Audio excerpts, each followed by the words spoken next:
I'm muting us for the.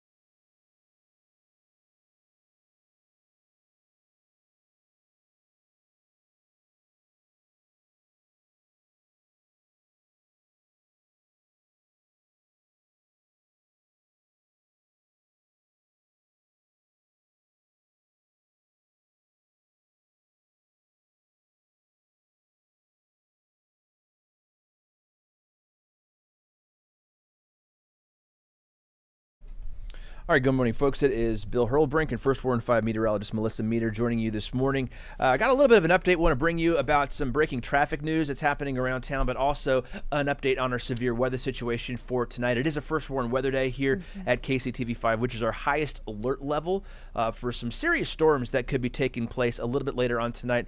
Melissa, let's do the traffic first, and then we'll get over to you.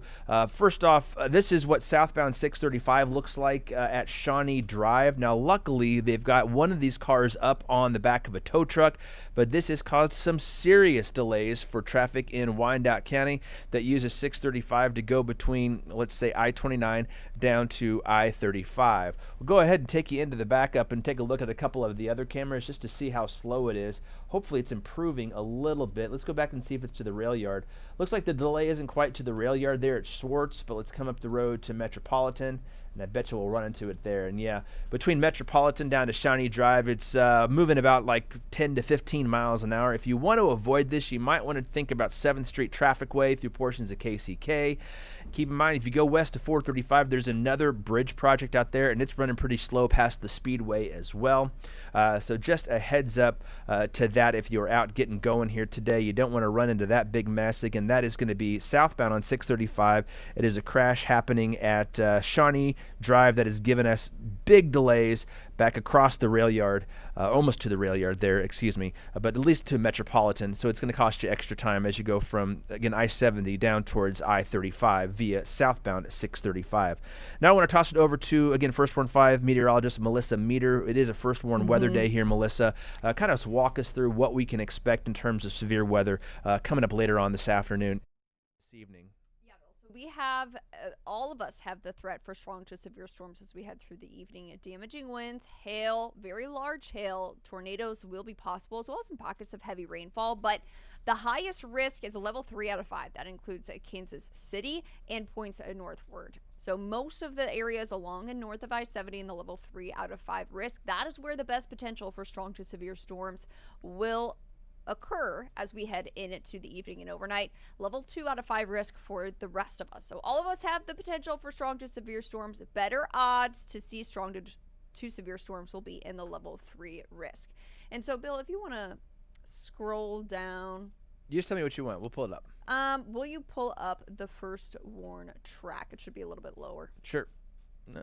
My organizational skills is not very good. Is it forecast track or what are you looking still, yep. That one there? Okay, there you go. Oh, no, maybe one more lower. Sorry. Your Outlook?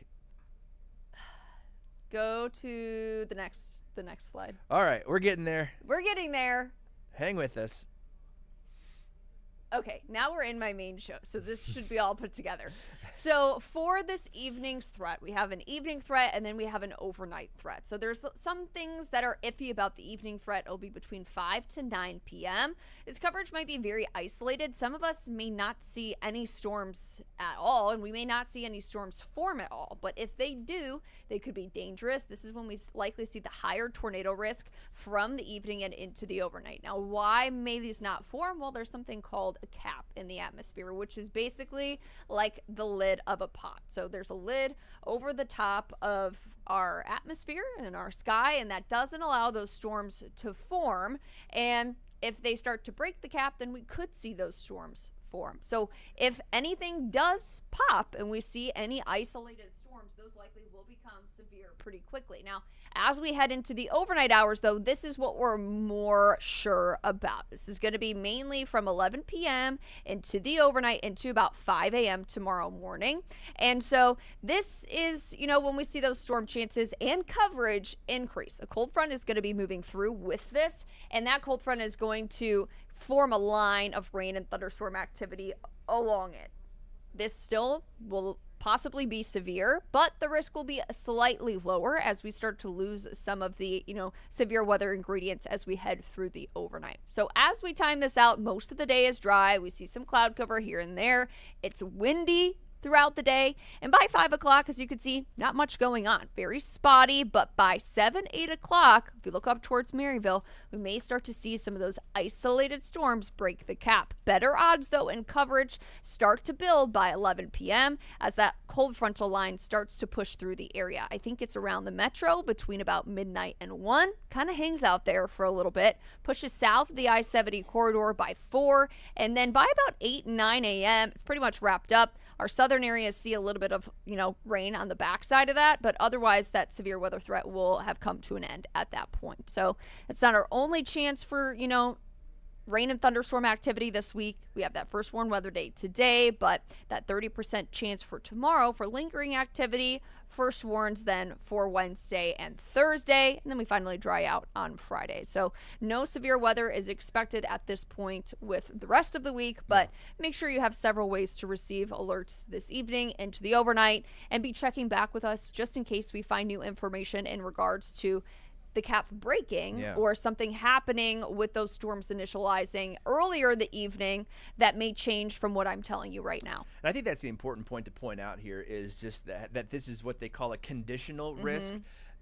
There's a good chance that, we may not see anything, but if one of these storms does get to going, it can get to going really fast and get to going pretty strong too. So again, something that our whole team is going to be watching as we go through the day today. That First Warn 5 weather app is fantastic for situations like this, because as soon as those warnings are issued, they get pushed right to your phone. And I'm kind of a weather dork, and I like following the radar on it, and the radar on our app is great. It's right out of Pleasant Hill, Missouri.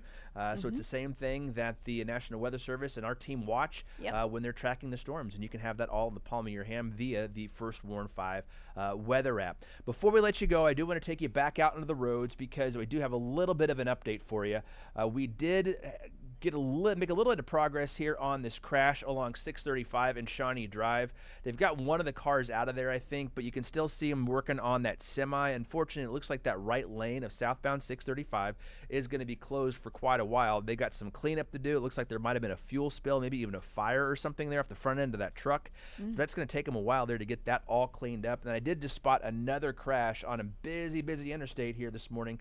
This is going to be I-35 northbound just before Antioch.